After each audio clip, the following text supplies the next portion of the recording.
Salutations and welcome to the James and Tom Do Horror podcast, a podcast where two horror-obsessed filmmakers choose a different subgenre each show and pick their favorite old movie, favorite contemporary movie, and favorite obscure movie from that subgenre.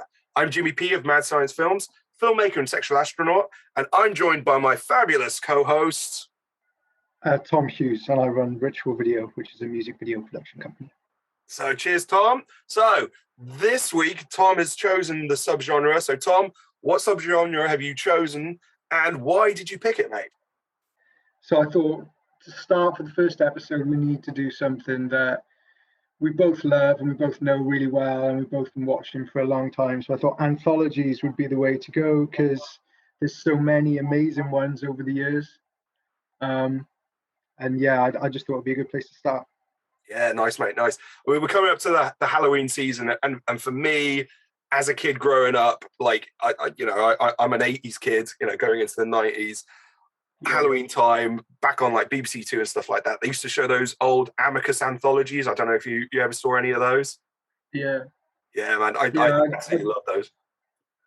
Yeah, I don't think I saw the Amicus ones, but I remember seeing a lot of old black and white stuff at my grandparents' house because my granddad always used to watch films in the afternoon on the weekend, and sometimes they would be horror. I think that's kind of what got me into horror. He had like old cowboy comics and he had old horror comics. They were kind of like the EC comics, I think, but maybe like a UK version of that. Yeah, so he used to be kind of into genre without really knowing he was into genre, if that makes sense. That's what got me into it. I think that's awesome, and definitely like those horror comics. I think those like EC comics, kind of like inspired like the genre we're talking about today. So like the old 50s horror comics like Tales of the Crypt and Vault of Horror and all of those, which became the Amicus films like took those tales and sometimes the titles of the comics and turned them into these anthology horror films. The other one, and this is the earliest one that I've seen and that I know of, is way back in 1945 from Ealing Studios in the UK.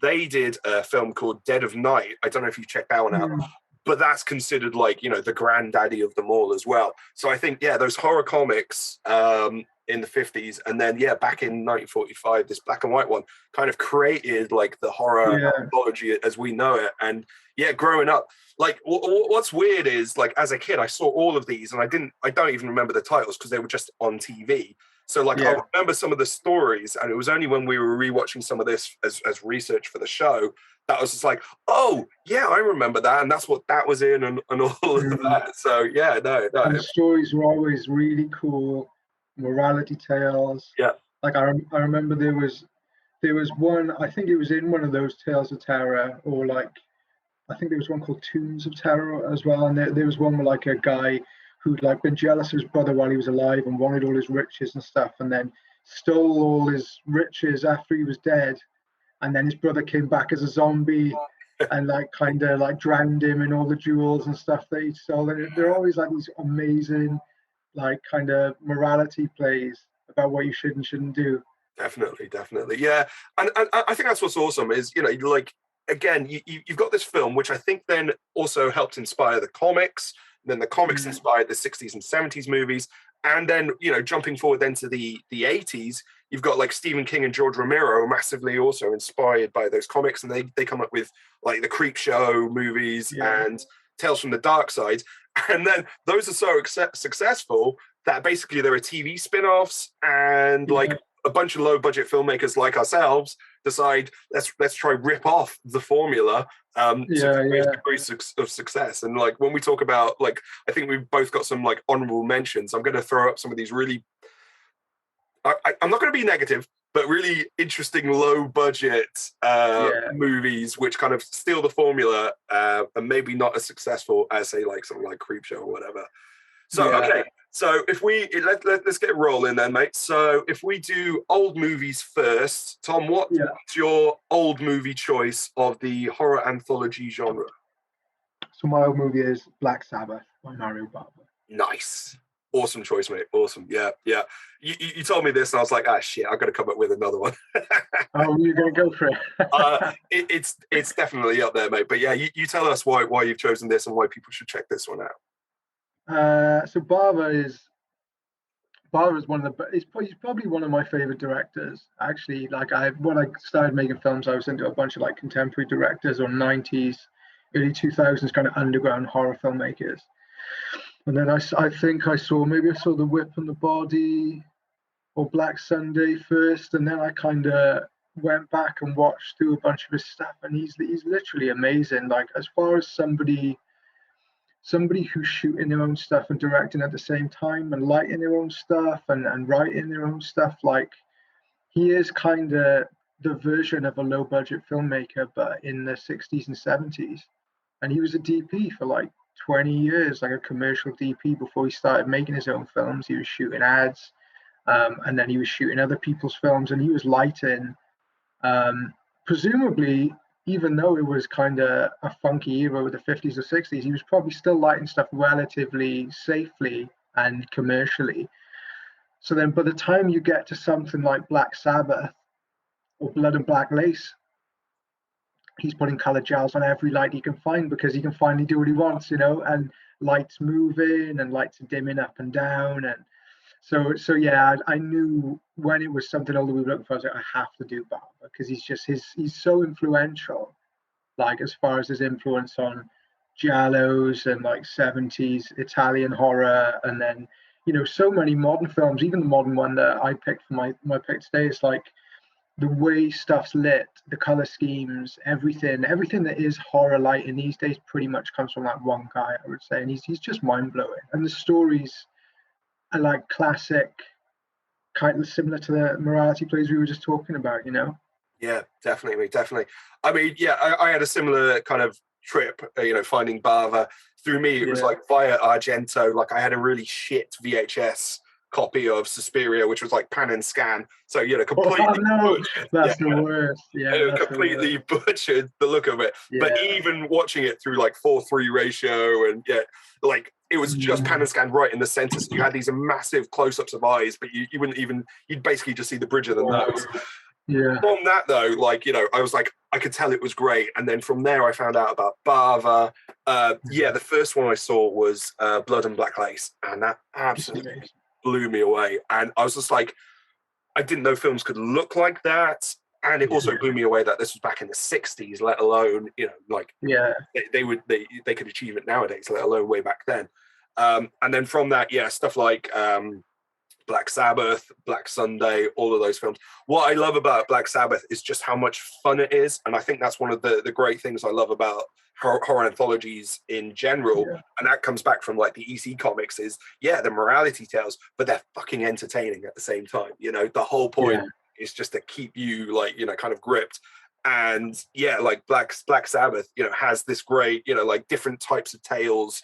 Some are funnier than others. Some are completely all about mood and atmosphere. So definitely, mate, amazing choice. And I would definitely recommend if people haven't checked out Black Sabbath, definitely check that one out. Yeah, like all three of the shorts are amazing. They're all different, but they all have a different style, like you said. They have a different kind of way of being lit, and the first one is probably my favorite, actually. Which is kind of a supernatural paranormal story about a woman that dies, and then her nurse taking a ring off her finger and taking it back to her house, and then she gets haunted by it. But there's so many iconic shots in it, like the woman's face, the way the woman's face is lit, the way it looks, and it's been used on so much stuff. Like, I remember seeing, there's an album from the 90s by this band called Deceased, called Luck of the Corpse, and the album cover is the woman's face in bed. Like, I remember seeing that woman's dead face for years before I even knew what the film was. And when I saw it, I was like, that's what it is. But the first one's probably the highlight for me. It's amazing. The second one's a really cool kind of, it's a much more like murder mystery giallo feeling film. It's lit a lot more modern. There's a lot of whip pans in it. There's a lot of zooms. There's a lot of cool like camera work. And it's a much more like, it's weird because they're prototypical stories that ended up being used over and over again. Like the Don't Say Stuff Doesn't Belong to You, and in the second one, like a woman being terrorized by a phone call. I mean, then you've got like Black Christmas in '79, and then Scream and stuff later on. These ideas, like maybe he didn't come up with them, but they were like original for the time. And then the third film is like this amazing kind of word-a-lack story with Boris Karloff, like hammered it up amazingly with big hair and like loads of dark makeup under his eyes, and he's uplit the whole time like Frankenstein, and he comes back as this kind of reanimated corpse. It's amazing. And they're like, it's the perfect Sunday afternoon, it's raining outside movie, you know. That's what it's like, a comfort film for me. Definitely. And I think that's one of the other things I love about anthologies is it can jump around period or subgenre within it as well. So yeah, like that last one is very like folk horror before there was even really folk horror, wasn't it? Yeah.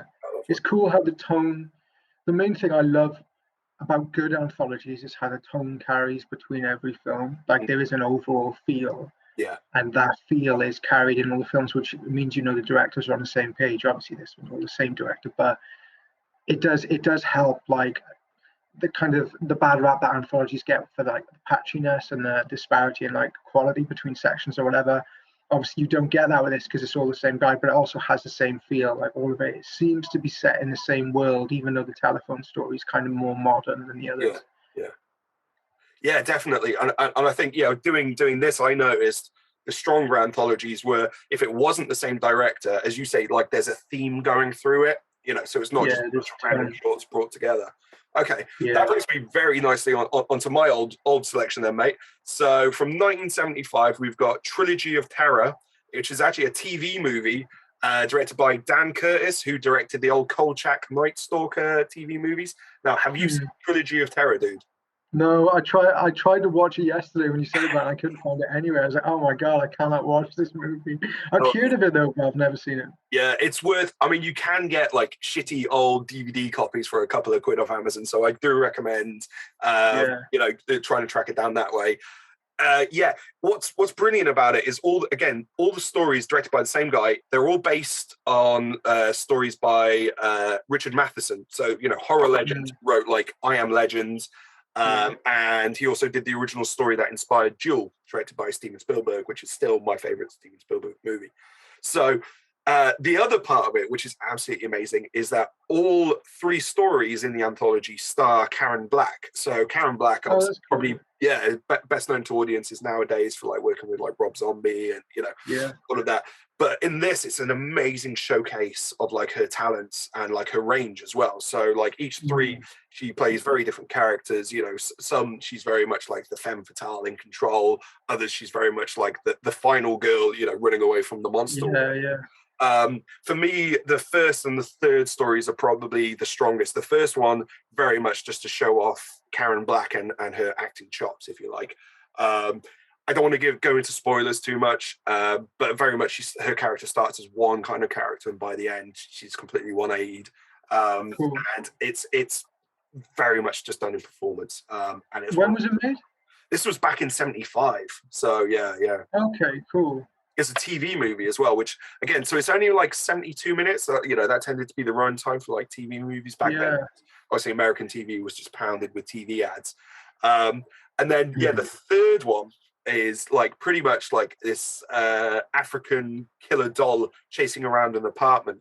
And it's not really about the performance at all, apart from she sells the fact that she is genuinely terrified of this little like Chucky figure before. That's the one I must have seen clips of. Like when I think of that film, I think of this crazy little doll. It's the one that kind of stuck with people. And again, that one is really fair play to Dan Curtis for like sustaining this atmosphere and this tension or whatever.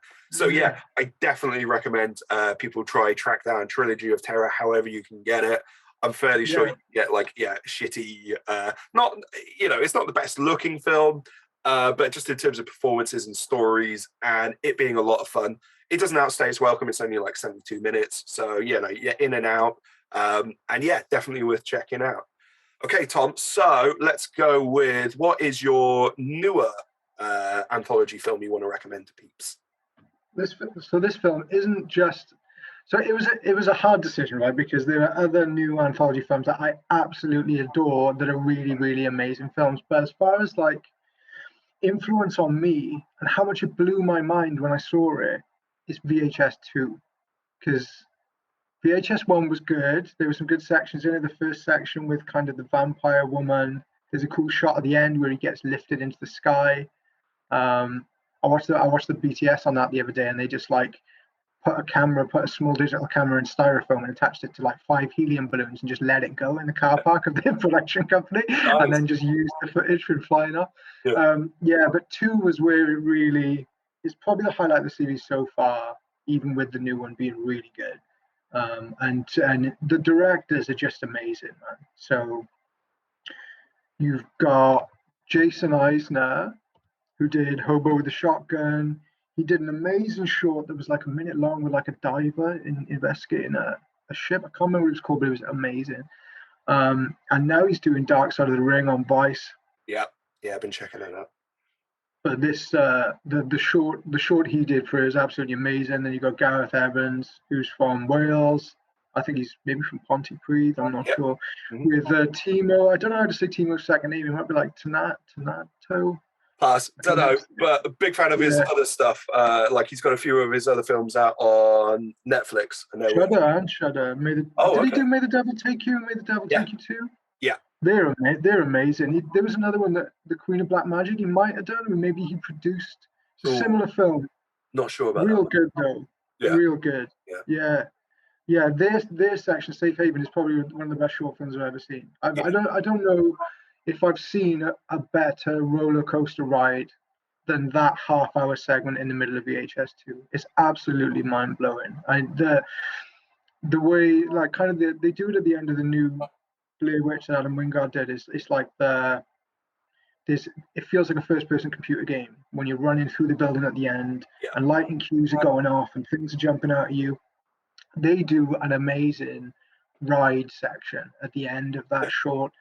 From where she investigates the curtain, there's a curtain with something behind it and you can't see through it. And from where she pulls back that curtain, the last 10-15 minutes of this amazing, like, it's 2 or 3 storylines cutting together.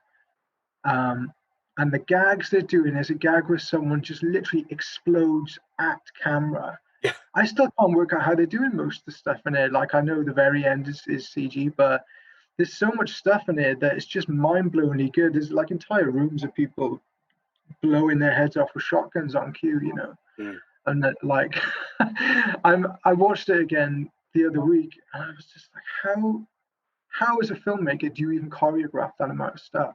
And how do you build in that many cut points to get all that stuff done? Because the beautiful thing about the VHS series and shooting found footage in anthology or in any kind of format is, if you're shooting on VHS or mini DV or whatever, then you can do these sharp cuts by using static rolling. So you give yourself an out. So you can, if you whip pan, you can whip between 2 shots by cutting in the middle of the whip, like Shaun of the Dead.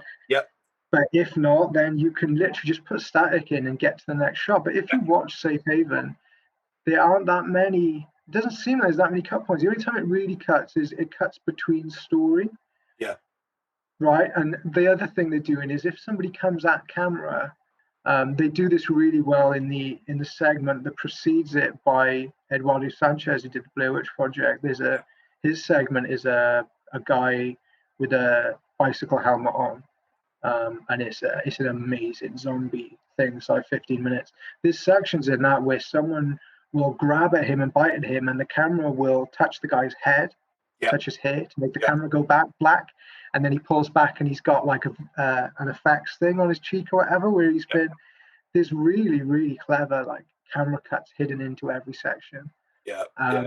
I think definitely in terms of Gareth's section, I think maybe that comes from his experience as like an action director as well. There's a certain amount of stunts and choreography that you know, as just part of the genre, you've got to be a master of. So I think he's able to use a lot of that. I was actually at the Welsh premiere of The Raid, and he was basically talking about, you know, everybody says The Raid's an action film, but for him, it's just like a survival horror in a tower block. You know, and there's bits where, you know, once the guns are out the way and they're just fighting with machetes, it's a survival horror where people happen to know martial arts. So I think it's that parallel love he's got of action films and horror stuff, which perfectly meshed in VHS 2, dude. So yeah, definitely good call. Yeah, definitely worth checking out if you haven't seen it. And the one after it, Viral, wasn't so amazing, but the new one, 94, is absolutely great. Like I watched it last week, and it's as nearly as good as VHS 2. And VHS 2 isn't just like one of my favorite anthologies; it's one of my favorite films. Like I watch it all the time because, as far as like filmmaking inspiration goes, making stuff on a low budget, making stuff just full of clever ideas. Yeah.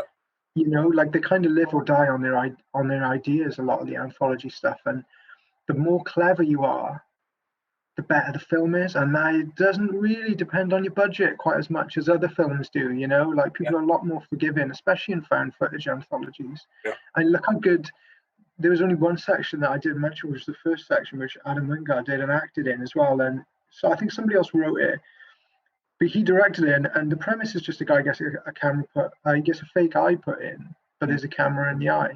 Yeah. But because it's experimental, it has some glitches, and those glitches are pretty scary.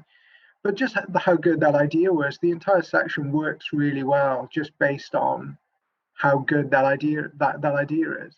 Yeah. But it's the only section that uses like non-diegetic sound, so there are kind of like stingers put in when jumps happen, which I'm not like the biggest. I do prefer it when found footage stuff only uses sound that you would hear in the thing, or they use someone talking at you.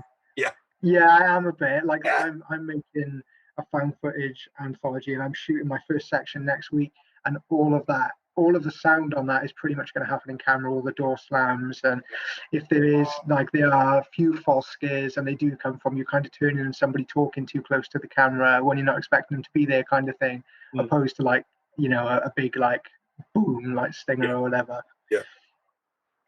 Brilliant. No, absolutely agree. Yeah, VHS 2. Good call, mate. Good call. So my one, I actually kind of struggled. So as much as I love anthologies, I'm pretty much the opposite, mate. I love the old school ones, so I was kind of struggling with the modern ones. Again, VH2 might have been a pick of mine, but damn it, you got there first. I've got an honorable mention, which we'll talk about later. But one I kind of came to, which again, I really love how they wove all the different tales together, was Southbound. Yeah. So, have you seen Southbound? Yeah. Yeah, I really dug it because, again, they managed to do a number of different kind of subgenres within the horror anthology format.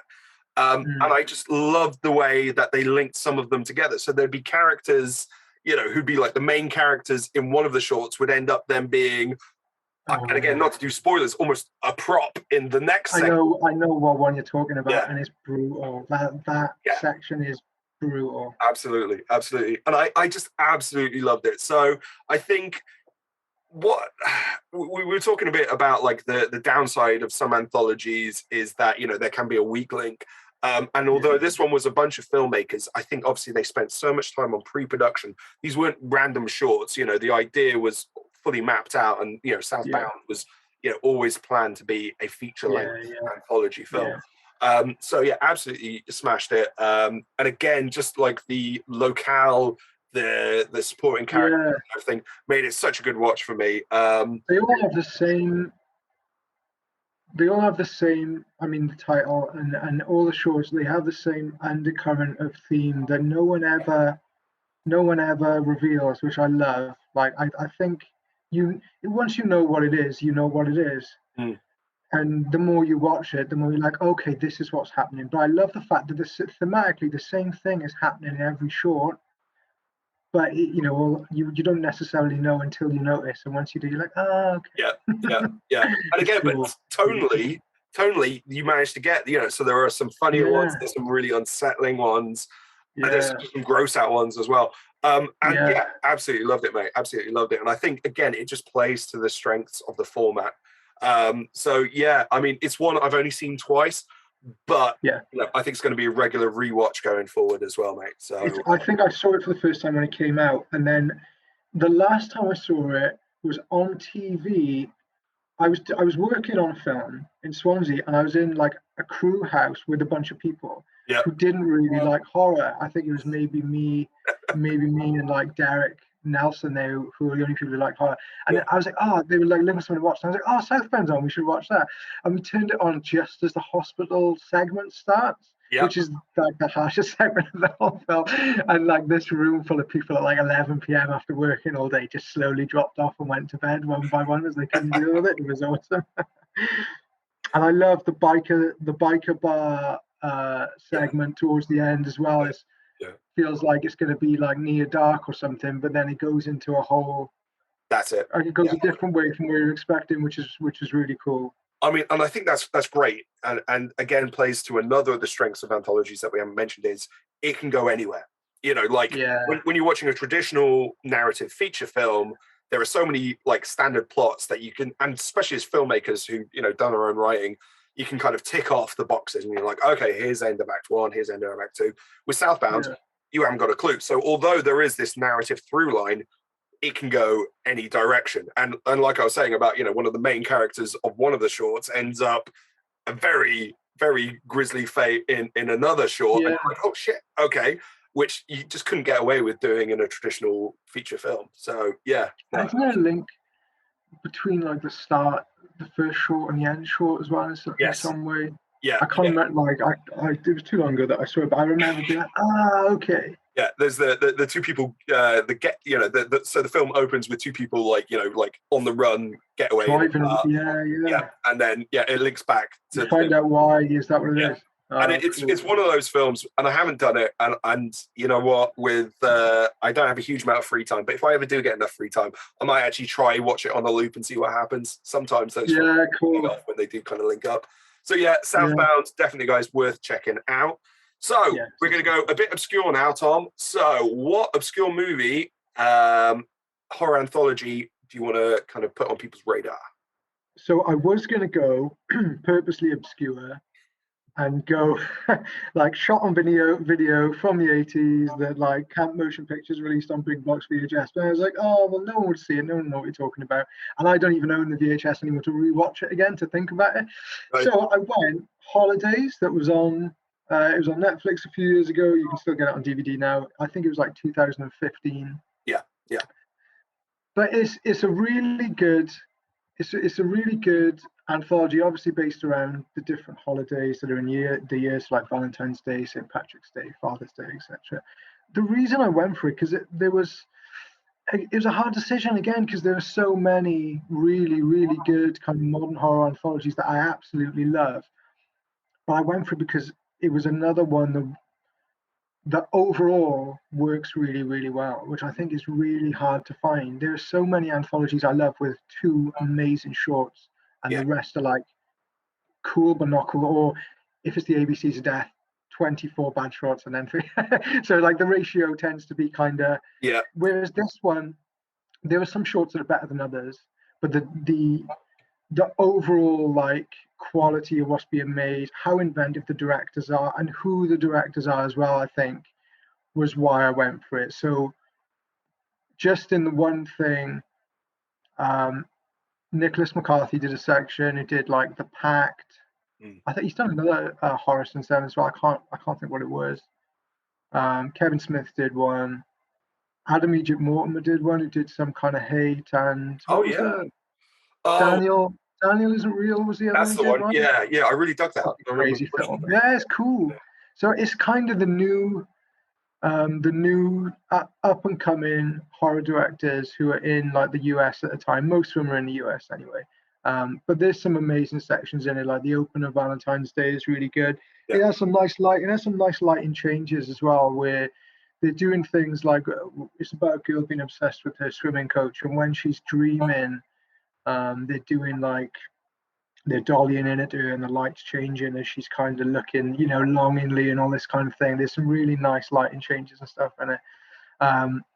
St. Patrick's Day is absolutely berserk. It's about the origins of St. Patrick's Day in Ireland, and it's such a crazy short. Like, it's quite rare to see something that off the wall with like body horror and stuff at number 2 in an anthology. I feel people like usually warm up to the weirdness. With this one, I think that's why I liked it, is because it starts off so weird straight away. And then the Nicholas McCarthy section, Easter, I think I saw The Pact, and it was like a good pretty solid ghost film. So when I saw he was doing a segment, I was not expecting him to do what he did with the Easter section. And then, honestly, the creature in the Easter, it is so disgusting. Like, it's so amazingly made. Yeah. But I can't really say that much about that section because I don't want to give it away. But like, yeah, the entire Easter section is so scary and odd. There's a point where, like, I think she's looking to see what's in her house, and he kind of tiptoes across a corridor, you know, just like between 2 points in a car, and it's so strange. There's birds flying out of people's hands. It's really weird and really amazing. But my favorite though is Father's Day, which is a woman who gets a tape from her dead dad and listens to the tape, and the tape kind of takes her on this journey to go and find him. She wants to reconnect with him, and the tape is like, if you come here, then you can be with me. I'm sorry I've been away for so long. And it's Jocelyn Donahue, who I absolutely love, because of House of the Devil. House of the Devil by Ty West is one of my favorite films. I know a lot of people are like, oh, it's really slow burn or whatever, but like, I think the tone of it is amazing. The way it builds is amazing. The actors and the casting is absolutely spot on. And like, Jocelyn Donahue in that is just so great. I think I hadn't seen her in anything before, and I saw her in that, and I was like, oh, she's amazing. I need to see everything she's in, and everything I've seen her be in so far, she's always really, really good. And this short is amazing because it's essentially just her and a tape recorder for 10 minutes. But it's a really cool short. It definitely stood out as like being one of the best ones. Yeah, nice. Yeah, I mean, Holidays just kind of got dumped over here in the UK, wasn't it? It was pretty much just on Netflix with no fanfare. I remember seeing it just because obviously the algorithms knew that I was into my horror films, so put it up there. But then, it definitely doesn't get enough love now. So yeah, that's a good one. And to be honest, not one that, you know, kind of like occurred to me when you mentioned Anthology. So yeah, good call. Yeah, it deserves more credit, I think. And there's a section with the guy from Idle Hands as well. What's his name? You know the guy from Idle Hands, dude. He used to be in Buffy. Yeah, he was Seth like Willow's boyfriend. That's it, Seth Green. Yeah. So Seth Green's like, there's some big names in it. Like, there's some really good people in it. So I'm surprised that it didn't get more love. Yeah. Definitely worth a watch because every segment has got something to offer, I reckon. Nice, good call. So what about you? What's your Right, well, my one, I am going proper obscure, so I think you'd probably need to track it down less than legally on YouTube, maybe. So I don't normally recommend this, but it's pretty much the only way to get hold of it nowadays. There's a film called Tales of the Third Dimension. Now, this, going back to what you were saying about, you know, like some films where, you know, there's only one or two good segments, that's this. There's 3 segments. There's a host. So the host is played by like a skeleton, like an animatronic type skeleton doing a really bad Rod Serling of the Twilight Zone impersonation. Then they have like comedy rapport with like these puppets, which are vultures who act like Laurel and Hardy. And then there's another bunch which act like Three Stooges. So it's really dumb. It's supposed to be shot in 3D. The opening segment at least is. Cool. So that bit's fun. And I love horror hosts. You know, that again, to me, that kind of plays up to what I kind of dig. There's 3 shorts then. The first one's okay. And again, it's very much like the comedy tale.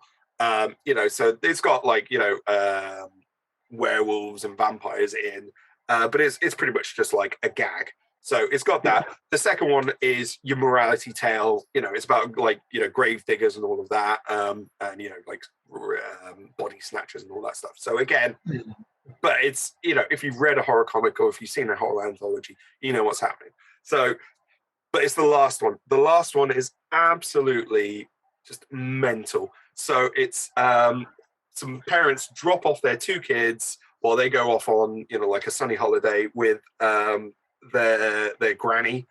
The granny messes up her meds and just goes absolutely mental, and it just gets worse. So she starts by like just cooking them inedible foods, and then it goes to she's basically in this like motorized wheelchair with a shotgun at the end. And I won't go too much, but it's definitely worth checking out just for that short. It's like the majority of the film is this last short, so it's like a 30-minute thing. Cool. Worth tracking down just for that. The kid actors are amazing and awful at the same time. So they are. It's very stilted, but the lines they're given are just so hilarious. Yeah, you know. So like the little girl. Are they levels of bad? Like, what was the kid? Was a kid called Bob in House by the Cemetery? You know that little blog? Nowhere that bad. I mean, I think they are. He's amazing. Nowhere near that bad. You know, the probably. Or the kid with the adult face in Burial Ground. Oh God! Remember that kid who's like, he looks like a grown-up, but he's like 12. He's terrifying. Man. I mean, was he, or was he just a little person? Actually, I don't know. Maybe they did me on that. I've got a feeling they might have done it that way round. You know, rather than hire a child actor. A grown woman's boob, so perhaps they wouldn't want a child actor to like. I mean, to be honest, it was Italy in the 70s, mate. So they probably. That's true. It was Italy in the 70s. So. But yeah, definitely try and track down the Tales of the Third Dimension just for that last short. It is hilarious, and just as you think it can't get weirder, I'm not going to give spoilers, but the ending is properly just out there. Have you ever seen the movie Christmas Evil? It's like a Killer Santa movie from the 80s. Oh, yeah. I think I did. I did them all a couple of years ago when I was on there. So the ending of that is when basically the sleigh and the reindeers actually take off at the end, and he flies off into the sky at the end. Not exactly the same kind of ending in this horror short, but similar levels of what the fuck. So definitely, YouTube is your friend. Try track down Tales of the Third Dimension. Stick with the first two. They're okay. They're not out there, but they're solid. But yeah, that last one definitely deserves a watch. Okay, alrighty. So that was my obscure choice. So Tom, did you want to rattle off some honorable mentions and why, you know, if people are digging the horror anthologies, what else they might want to check out? So this is where I've got so many films I need to recommend that I can't fit them all into one podcast. So but the one that I nearly picked for my new thing was A Field Guide to Evil, because I heard of it because Peter Strickland, who did In Fabric, Bavarian Sound Studio, Bavarian Sound Studio. He'd done a short in Field Guide that was really trippy and really weird and really crazy, and obviously like really beautiful shot, beautifully lit, and a lot of prism lenses and kind of things swirling around the screen. So I watched it based on that. But there's a short film, the first short in A Field Guide to Evil, which you can watch on Shudder. If you've got Shudder in the UK, you can watch it. It's directed by Severin Fiala and Veronica Franz, who did The Lodge. Oh, okay. They also did Goodnight Mommy. Yes. Yeah. Super weird, really cool film with these twins. And I really like the way they like slowly pace everything. They make actual creepy stuff, which is you don't see so much these days. Like genuinely creepy films that get under your skin in a really like slow, kind of Kubrick kind of way. And their short is called The Sinful Women of Hallfall, and it's in, I'm not sure where it's set. I think perhaps like Finland or Norway, or it's somewhere Nordic, and it's this period love story between these two women in a religious community that thinks being gay is a sin, and if you're gay, then this thing called the Trud is going to come after you. I don't need to say much more than that. It's great. Like, you should definitely watch it. But the way it's filmed is amazing. It's all natural light. The costumes are amazing. The locations are amazing. There's shots. They pretty much divide themselves between shots in the woods and at the river, and in this one room in this girl's bedroom in this house. And pretty much anything where there's just like natural light and a bit of smoke coming through a window in an old wooden cabin is 1,000% what I'm into. Yeah, I've seen it. And I'm not as massive a fan as you are, mate. So I love folk horror. And I love horror anthologies. But I think with horror anthologies, I need a bit more fun, a bit more tongue-in-cheek, a bit more entertaining. And I think what the reason I didn't dig it so much is, like, with a folk horror feature film, you're following these characters and you're willing to go through the misery. But there's always, let's face it, in a folk horrors, there's always misery, right? They're always tortured and put through it, and then hopefully there's a good ending, or sometimes it's just fucking bleak. But this is just like a series of bleak melon heads, which I won't mention. And then, yeah, as you say, the Peter Strickland film. So, like, I was kind of like, okay, I can't get invested in any of these characters because we don't spend enough time with them. I dug the first short, as you say. Yeah, that was great. I dug the Peter Strickland. There was some I really did not dig, and there were some which were like solid. So, what did you think of the Can Avenel demon child one, a woman giving birth? I quite like the second one. Yeah, I quite like that in terms of, it felt like a very lived in world, and there was lots of stuff they weren't telling us. So yeah, I mean, for me, I was still on board at that point. And then there were just too many where it was kind of the same notes were being hit as other shorts, and I think sometimes that's the downside if you're doing like an anthology thematically, but then also tonally it's the same. That kind of variety, it got me down a bit. It's solid. I've definitely seen worse films, but it was one that I'll probably revisit the whole thing. I might kind of just dip in and watch the odd short. That's what I do. That's why Holidays beat it out. Oh, okay, I was like, I love a couple of shorts in there. I like Baskin, the film that Can did. So I was expecting his short to be like, is really good, but I did expect it to be like, because I love Baskin so much. I was like, there's only really two shorts in there that I love.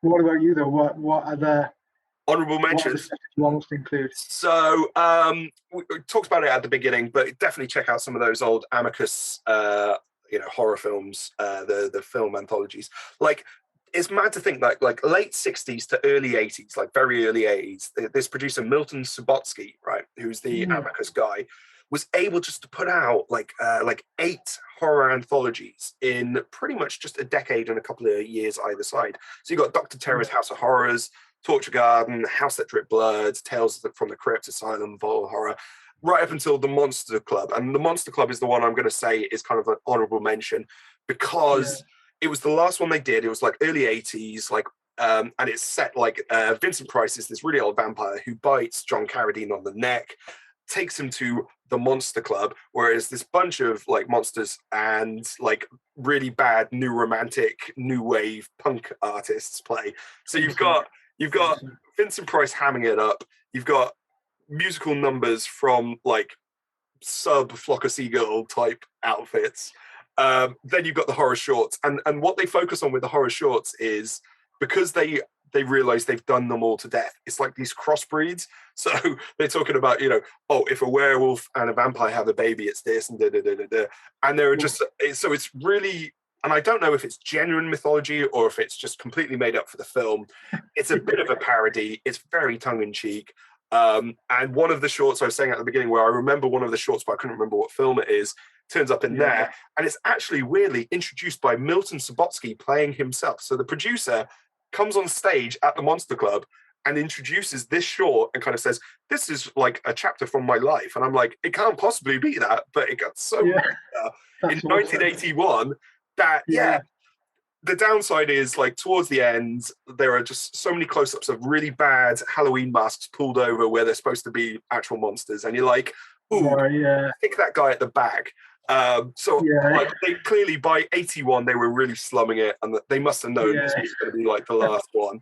But it's great fun and definitely worth checking out. The other one I want to give a shout out to is, I was really umming and ahhing about my modern choice. And one that I actually saw at Abattoir Horror Film Festival, probably about 10 years ago, was Tales of Halloween. Have you seen that one? Oh, I watched that this week. Oh, okay. What did you think, man? What did you think? I love it, man. I do. So there's a few Halloween things that I watch every year, and that's one of them. Because there's the short that Neil Marshall did with the pumpkins. Yeah. That's in Tales of Halloween, right? With the Adam Green. That's the last one. Yeah. That's amazing, man. Like that is absolutely, like, that's so good. I can't remember what the other shorts are. Which ones that stood out for you? There's a few, and I mean, when I first saw it, at a horror film festival, when it's the last movie playing, you've had a few to drink or whatever, it's just a great, entertaining roller coaster ride. Fun, yeah. So again, similar to that Trick or Treat vibe, in that it all takes place on the same block and all of that. The the pumpkin thing is the thing that rounds up the film, and that's great to have like a ridiculous monster movie at the end of the film. But earlier on, there's one where it's like trick or treat at the door, and it's like these drunk 20 or 30-year-olds just hanging out or whatever, and they're not, you know, like they're making fun of all these little kids who knock at the door and giving them sweets, and then it goes really dark, really, really dark. And I don't want to kind of give away spoilers, but you find out stuff about these like a back room. Yeah. Yeah. Okay, I remember. Yeah. And you're like, you know, you follow these characters, and I love it when, you know, like a filmmaker can subvert an audience's expectations. So you think they're victims, then it finds out there's something else, and then you know it turns into something else again. And that one kind of stuck with me. And I think it was at that point I might have sobered up while I was watching the film. Yeah. Like, shit, that is dark. There was another one in there that does a similar thing where it keeps subverting you. We're like, wasn't it like a slasher film first, and then there's like a claymation puppet that's on it? Or I remember that one being batshit crazy. Yeah, and totally awesome. Absolutely. Yeah, that's another standout one. Absolutely, mate. Yeah, the little lady who talking about go on. Trick or Treat though, is Trick or Treat an anthology? Because I nearly picked that as my modern one. I was like, I don't know if it's an anthology. It kind of is.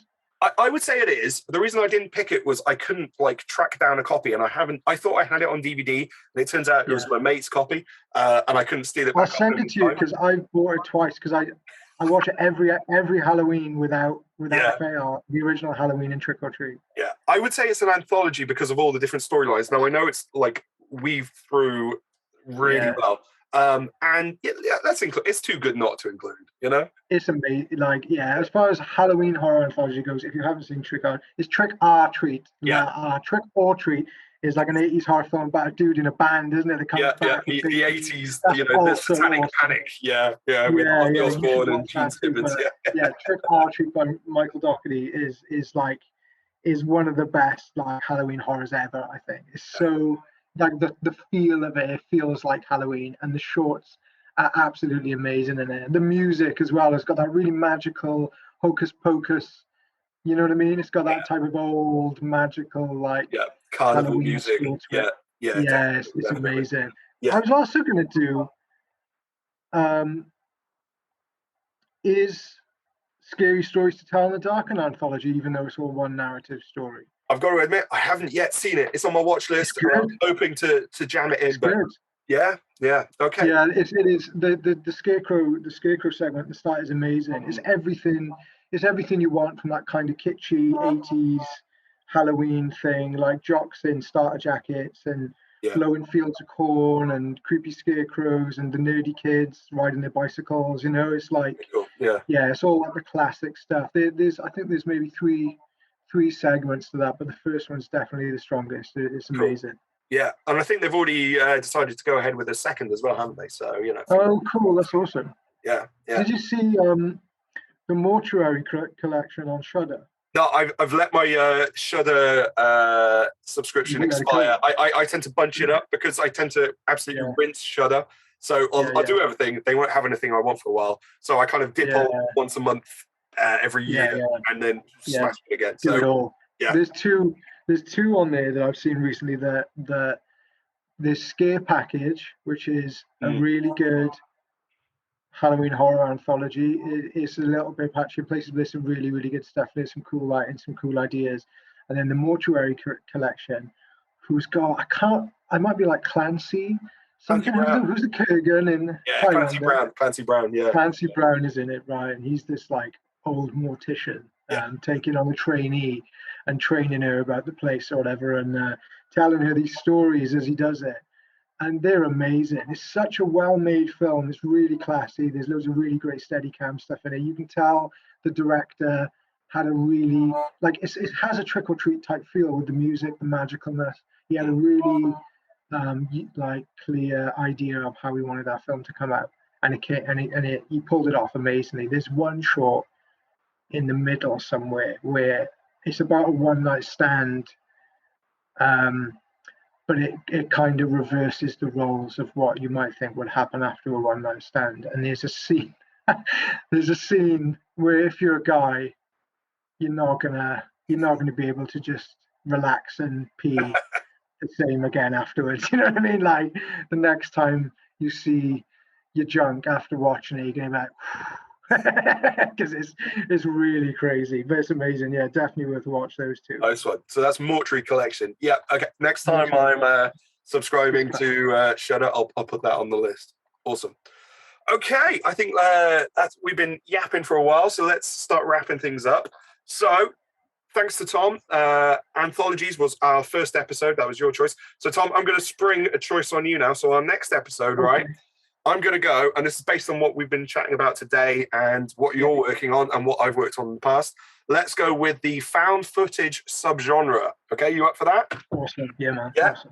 Brilliant. Okay, so if you guys have got any suggestions of what found footage films we should check out, let us know. Or alternatively, we'd love to hear from you guys about what your favorite horror anthologies are as well. So let us know, and we've set up some Twitter and some Instagram accounts. So on Twitter, we are at James and Tom Do, and on Instagram, we are at James and Tom Do Horror. Don't ask why we get more characters on Instagram than we do on Twitter. That's that. So the first one sounds a little bit porny, but I assure you it is us. You should have just gone like J and T Do Horror. Why didn't you? Well, I mean, I thought about that, but then part of me also does like the fact that, you know, we are slightly Debbie Downer. Yeah. So, Cool. Next episode, James and Tom do found footage films. Join us on the social medias. Let us know what films you guys would recommend to us. And guys, please join us next time to see what or who James and Tom do. I'm working on it. I'm working on the action. Thanks, man. All right. Cheers, Tom. Thanks. And see you next time, dude. Bye.